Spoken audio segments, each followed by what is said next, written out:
mada yangu ni wajibu wa mwanaume ndani ya kanisa, ndani ya familia na ndani ya jamii. Sasa ni wewe kuanza kuweka nini, lakini yote tutayazungumza. Kama utaanza kusema ndani ya familia ukaenda ndani ya kanisa na jamii, sio mbaya, lakini tutakwenda katika engo zote tatu. Nikuombe ukae mkao wa kula, tusikilizane, na mengi nitakayozungumza nianze kuwataka radhi, kwa sababu mara zote tutazungumza mambo magumu kidogo, kwa sababu tuko wanaume watupu, wala haina tatizo. Masista wetu hawana shida, kwa sababu kwa sehemu karibu 90% ni walezi, wanakaa na ni walezi, hata kama hawana watoto, ni wanaishi maisha ya useja, lakini 90% ni walezi. Hata haya ninayoyazungumza mengine wanayasimamia na kuyasema. Kwa hiyo nianze kuomba radhi. Sisi tuliokulia Pwani, kuna neno moja tunatanguliza, tunasema ashakum si matusi. Kwa hiyo hata kama jambo litakuwa na ukali kwa kiwango gani, ni kuombe tuyane radhi katika namna moja ama nyingine. Ni lazima tuseme ili tupone. Engo ninayotaka nianze ni kuzungumza juu ya wanaume. Tunapozungumza uwaka, tunazungumza nini? Tukisema uwaka, ni utume wa wanaume wa Katoliki Tanzania, ambapo sio utume wa jana ama wa leo. Ni utume ambao umeanza toka 1922. 1922 huko Ulaya, sehemu moja wanaita Austria, wakaanzisha umoja wa wanaume wa Katoliki wakiwa na malengo mazito kabisa. Lakini kwa kawaida jambo ambalo ni la heri, jambo ambalo linakwenda kutishia mustakabali wa kishetani, halisongi sana mbele, huwa linasongwa na milima na mabonde. Baada ya kuanzishwa ukasinzia au kusonga mbele. 1947 wakati kule Roma wanakusanyika kwenye vikao vya Aksio Katoliki. Unaposema Aksio Katoliki, ni vile vyama vya kitume vyenye sura mbili.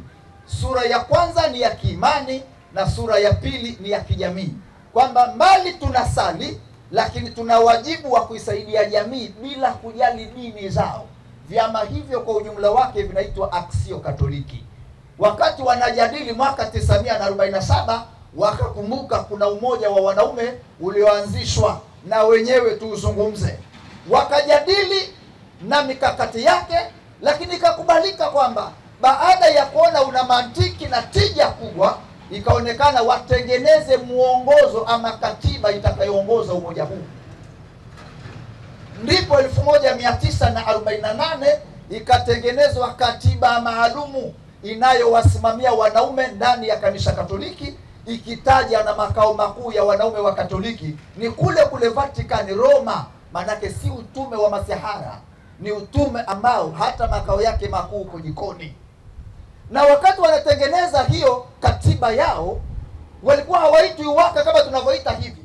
Walikuwa wanaitwa International Council Catholic Men, ICCM. Walikuwa wanaita hivyo kwa maana ni baraza la wanaume wa Katoliki. Kwa hiyo ilikuwa inajulikana hivyo. Kwa hiyo 1948 katiba ikawekwa rasmi. Lakini katiba ile ikawapelekea kutembea huku na huku kwa lengo la kuimarisha wanaume hawa. Katika maisha hayo ndipo 1950 chini ya Baba Mtakatifu Papa Pio wa 12 wakatangaza rasmi utume huu wa wanaume wa Katoliki kwamba ni utume rasmi ndani ya kanisa Katoliki, na mikakati ya kwanza kueneza kwenda mahala kaanzia pale 1950. Unapofuatilia mambo ya kikanisa, 1950 ndio dogma maarufu ya kupalizwa mbinguni Bikira Maria mwili na roho inatangazwa, na wanaume na wao wanatangazwa rasmi. Tunavyombeba mama Bikira Maria kama mwombezi wetu, wakati wanatangaza juu ya kupalizwa kwake mbinguni mwili na roho, na wanaume sasa tunapata fursa ya kuweza kutangazwa rasmi kidunia kwamba ni utume rasmi na wala si masihara. So hivyo tu, wametangaza 1950, wakaja Afrika namna ya kuweza kuleta utume huu. Wakaenda Nairobi, ilikuwa ni mwaka 1983, wakaanzisha kwa Afrika. Lakini kikao cha kuanzisha na kuhamasisha wanaume ndani ya bara letu la Afrika walifanya pale Nairobi mwaka 1983. Haitoshi, na Watanzania tulikuwa na wawakilishi pale. Haikubaki pale pale tu, wakaja Tanzania mwaka 1985. Umoja huu wa wanaume wa Katoliki ukaanzishwa kule Bukoba. Kwa mara ya kwanza Tanzania, umoja huu unaanzishwa mwaka 1985 kule Bukoba.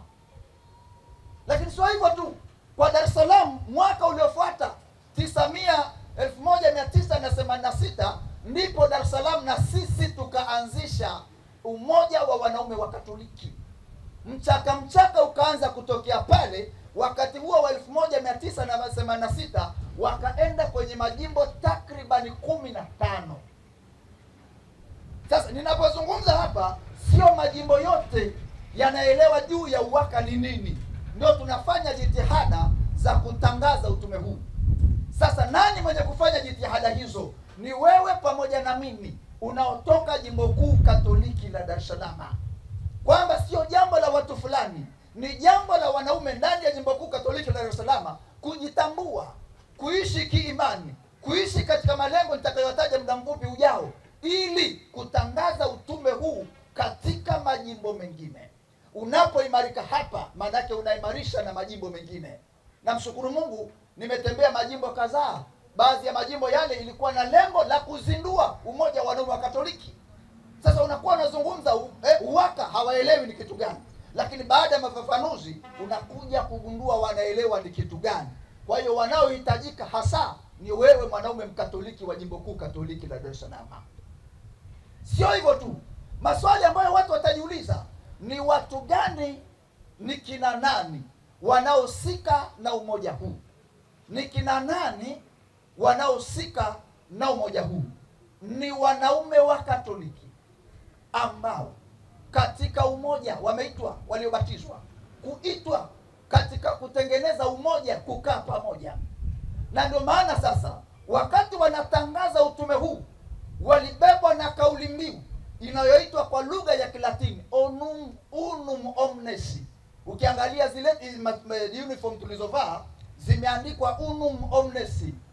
Sasa maneno haya ya unum omnes yamekotiwa katika Injili ya Yohana sura ya 17 na aya ya 22. Neno la Mungu likisema Baba, uwalinde hawa wawe na umoja kama mimi nilivyo na umoja, kama mimi na Baba tulivyo na umoja.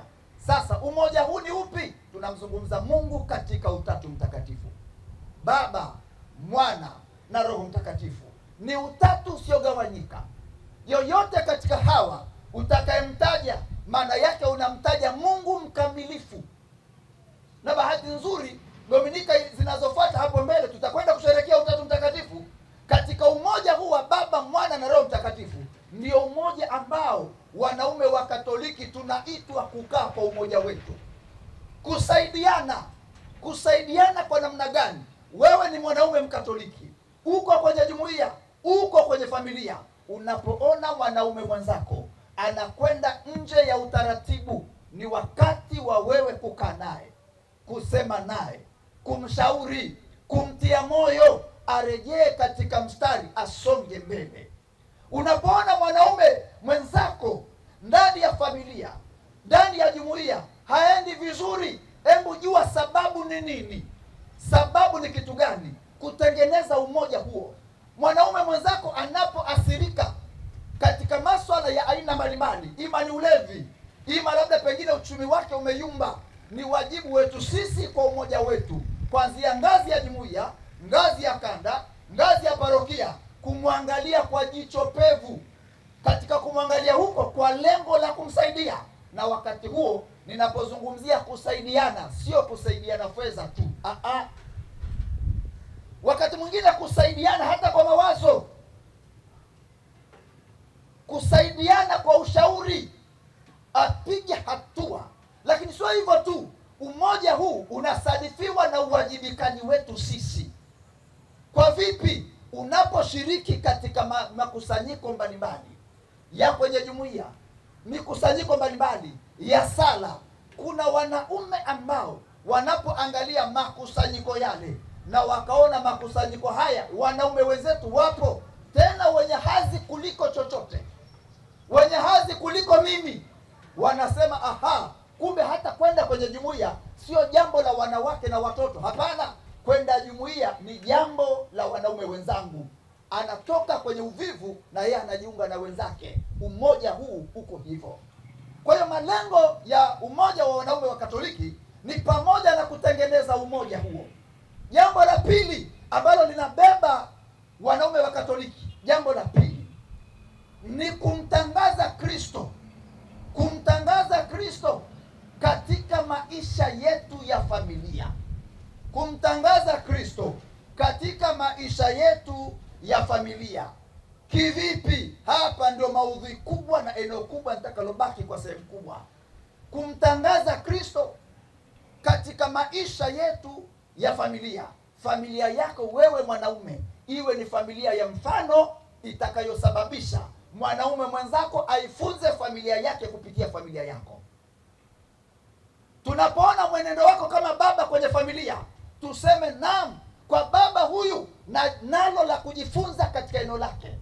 Ninapoona watoto wako namna walivyo kwenye familia, nasema kweli wanangu, hebu mjifunze kwenye familia ile. Angalia nidhamu waliokuwa nayo, angalia uwajibikaji waliokuwa nao, angalia namna wanavyoheshimu, angalia namna wanavyowajibika. Hali kama hiyo tunasema ni jambo ambalo familia yako wewe imekuwa funzo. Sio hivyo tu, katika eneo la familia lazima tukae kwa sehemu kubwa, kwa sababu ni sehemu ambapo hapa pamepigwa kwa kiwango kikubwa. Kivipi? Tunapokuja sasa kuingia ndani katika mada yetu, huwa tunasema hivi: mwanaume wewe usipojitambua ukasimama kwenye nafasi yako, eneo hilo, kama ni familia lazima itayumba, kama ni kwenye jamii lazima itayumba, kama ni kwenye kanisa lazima patayumba. Maana yake mwanaume usiposimama imara, anguko linapatikana. Maneno haya ni ya msingi na uyapigie mstari. Tumsifu Yesu Kristo. Tumsifu Yesu Kristo. Narudia tena, mwanaume usiposimama kwenye eneo lako, anguko linapatikana. Na katika hadidu za rejea kwenye eneo hili tumeaminiwa sana wanaume kupitia maandiko matakatifu. Ukisoma Biblia kuanzia kitabu cha Mwanzo mpaka Ufunuo, waliotajwa kwa sehemu kubwa ni wanaume.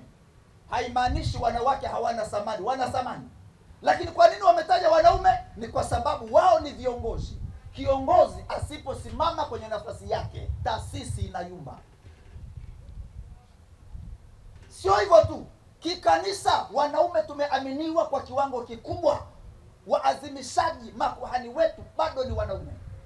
Connection kubwa baina ya Mungu na mwanadamu imewekwa, Mungu ameiweka zamana kwa mwanaume. Sababu hiyo peke yake inapelekea tuwe na deni kubwa sana.